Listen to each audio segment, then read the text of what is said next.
Welcome to A Shot of Ag. My name is Rob Sharkey. I'm a farmer. What is the most valuable substance on the face of the earth? Some people would say diamonds, you got gold, you got lithium. I would argue it's bacon. Today we're talking with hog farmer Thomas Titus. How you doing, Thomas? I'm pretty good, Rob. How are you? Yeah, am I right? I mean, I wouldn't disagree with that. I mean, bacon's literally on almost everything anymore. It is wonderful, isn't it? It certainly is. Now, if we could figure out how to make an entire pig into bacon, I mean, now we'd have something. Okay, let's, pork chops, they're good. Yep. Ribs, I mean, there's a whole lot of everything there. You are a pig farmer, correct? Yep, I'm a pig farmer in Logan County, Illinois. Okay, Elkhart.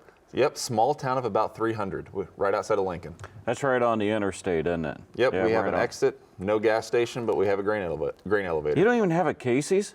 It's unfortunate. We have to drive to Mount Pulaski to go to Casey's. Really? Yeah. I thought it was bigger than that. No, I mean, our Elkhart's just about 300-ish, plus minus. Yeah, but you're on the interstate. We are right on the interstate. You would think somebody would put something there. I don't know.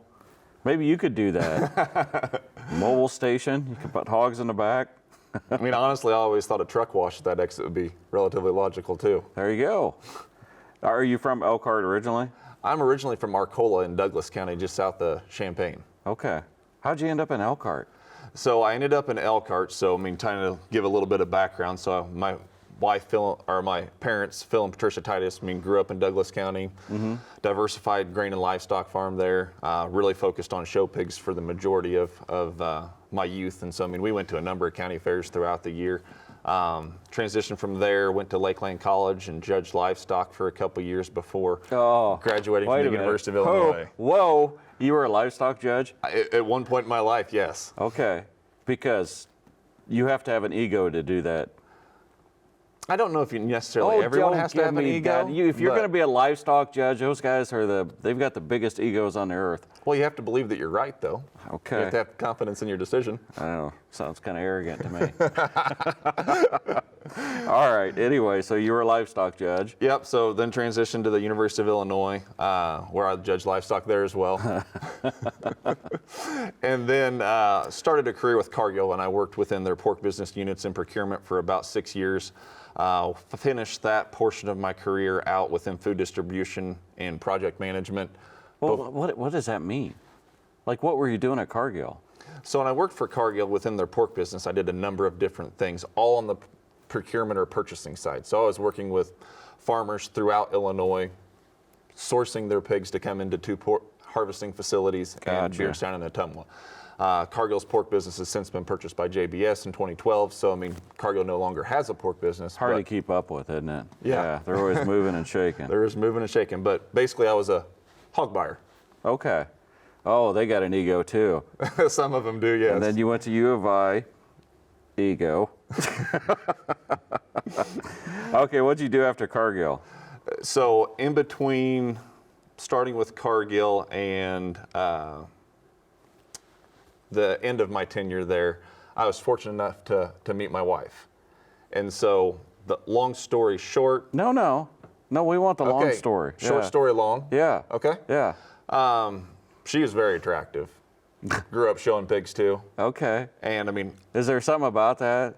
I mean, as a young adolescent, I mean, and as a livestock evaluator, you tend to gravitate towards quality just quality in general. And always, I mean, knew who she was. Okay. Have a vague memory with she was a very, very talented in track in junior high. She had a Conradi on the back of her shirt, always wore red shorts.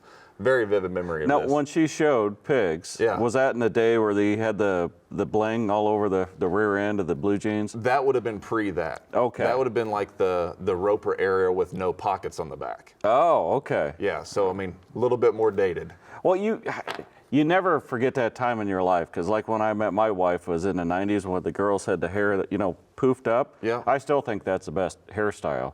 So you're probably a fan of the roper, the pocketless ropers. I mean, they probably aren't my favorite, I guess, but I mean, at that point in time, I mean, with young girls as well, or teenage girls, hair color becomes something more that's prevalent within their style. Okay. Had nice bleach blonde hair.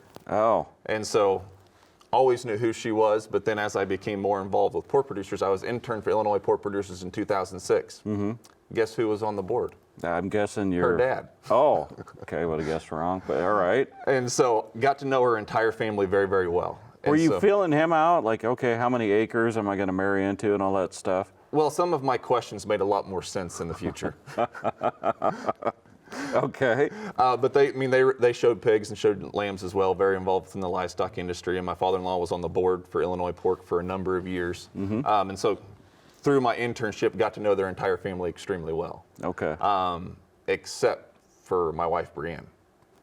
So I knew her mom, dad, both brothers very, very well. They volunteer at the Illinois State Fair at the pork patio nearly every single day. So, I knew her entire family extremely Yeah, well. what's wrong with her, though? Why wouldn't she talk to you? Well, she had a boyfriend at that time, and Messes everything up. it doesn't certainly does. But Did you, timing worked out. So, after my year internship, I was volunteering at the pork patio, getting ready to wipe down some tables. Yeah. And lo and behold, guess who was sitting with her mom at one of the tables? Yeah? I walk over there to go talk to her. She gets up and walks away immediately. As I was approaching, not after I sat Sounds down. really romantic.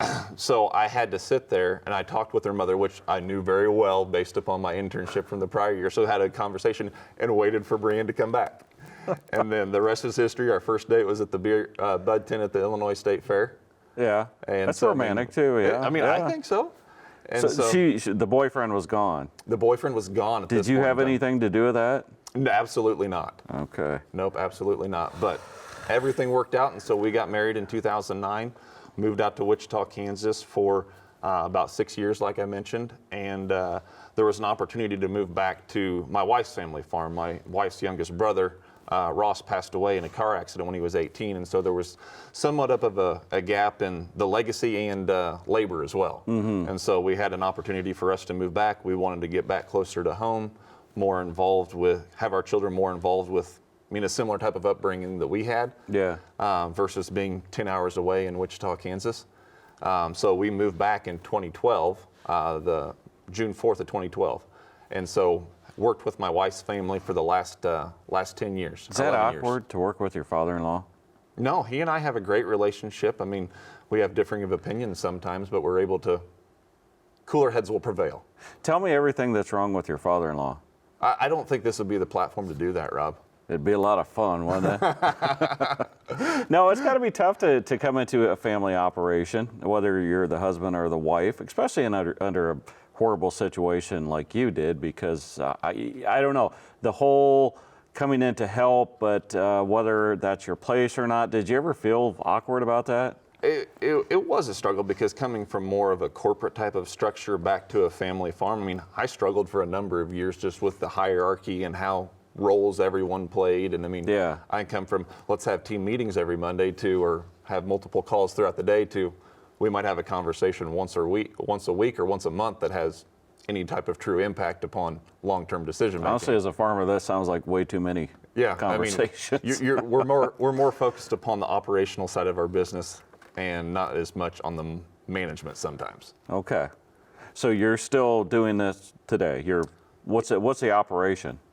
So today we raise my corn, soybeans, and hogs, a few beef cattle as well. My brother-in-law, Brett, he manages the grain side of our operation. Okay. And my father-in-law and I manage the hog side of our operation. So last spring we decided to liquidate the sow herd, which turned out to be a pretty nice decision because the market.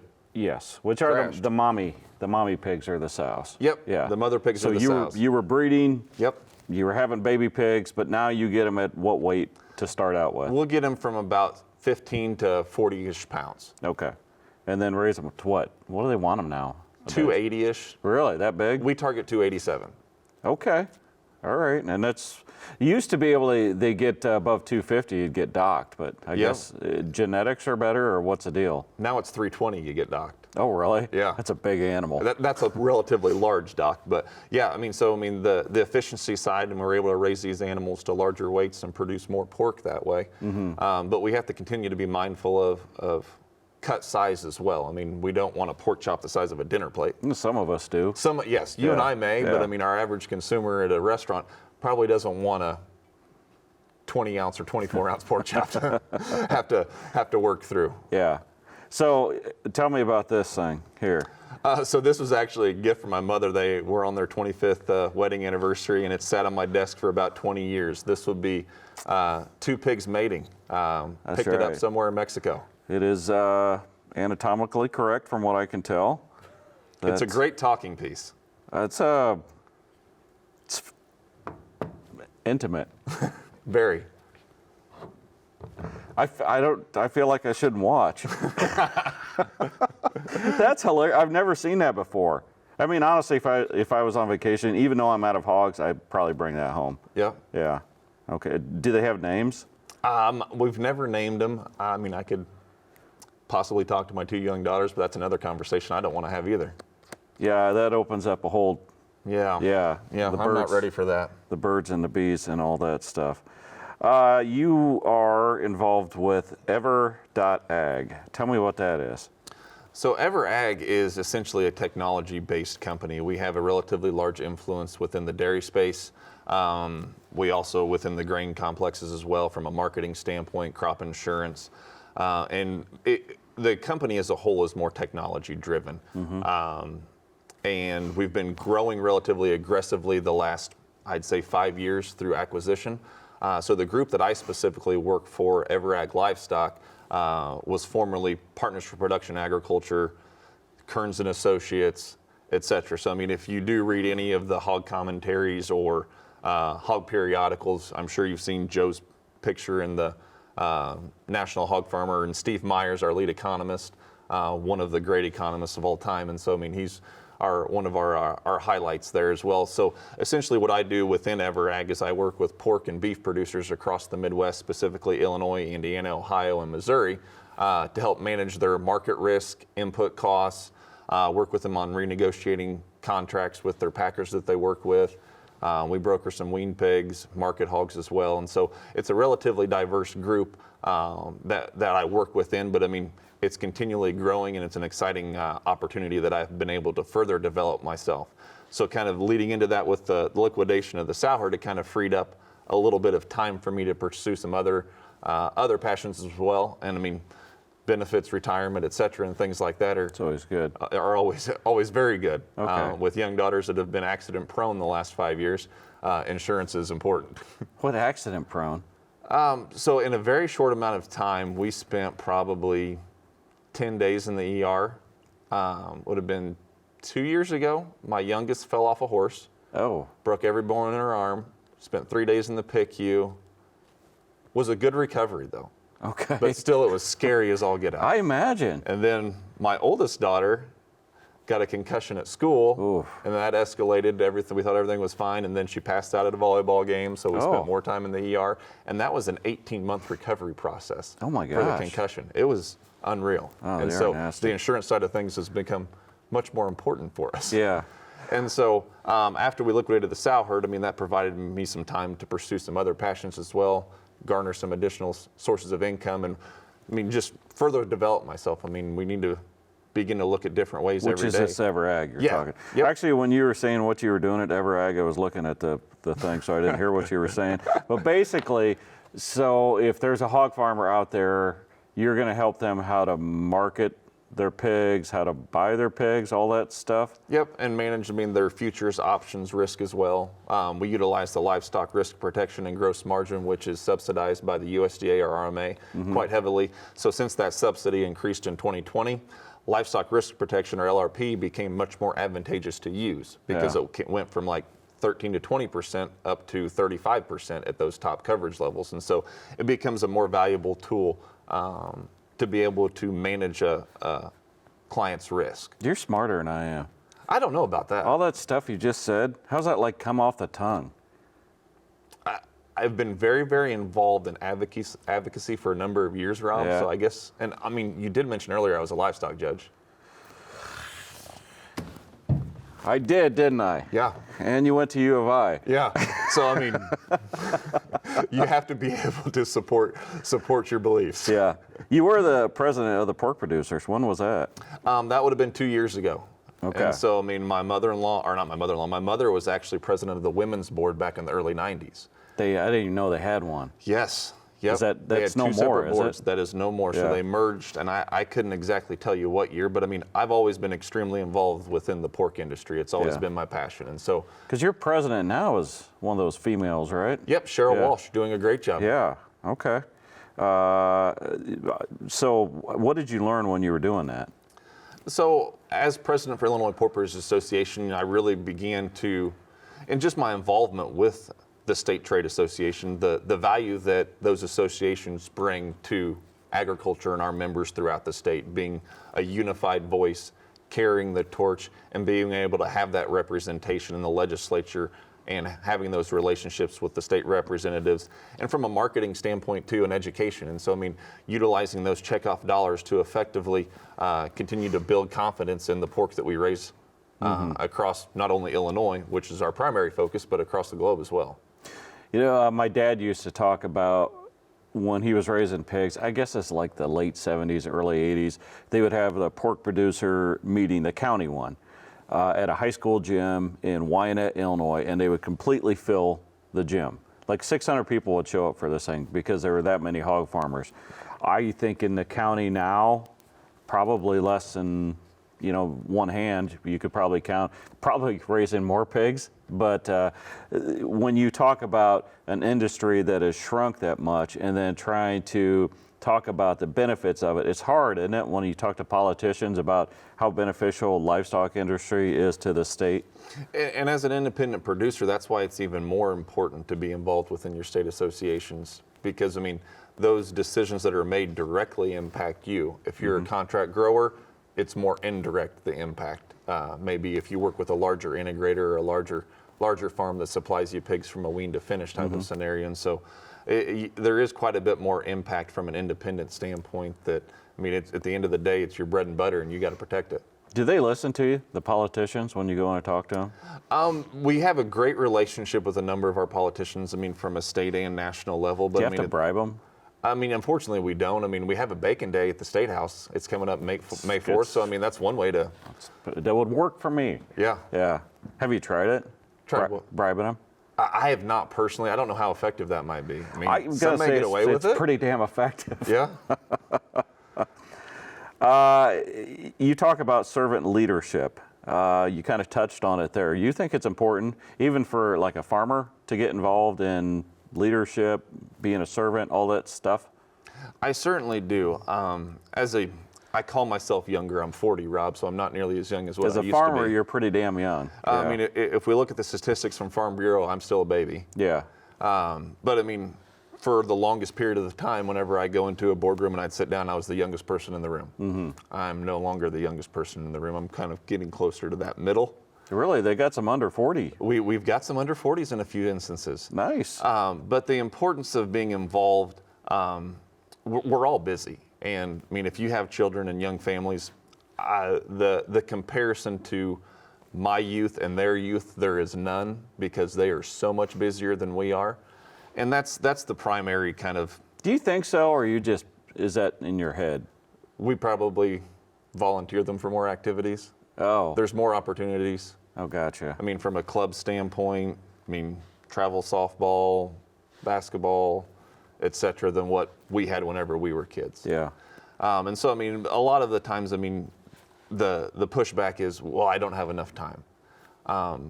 If you don't have enough time, someone else is going to be telling your story and potentially having more impact. Those vegans. Well, I mean, it could be. Yeah. Or, I mean, it could be about, estate taxes.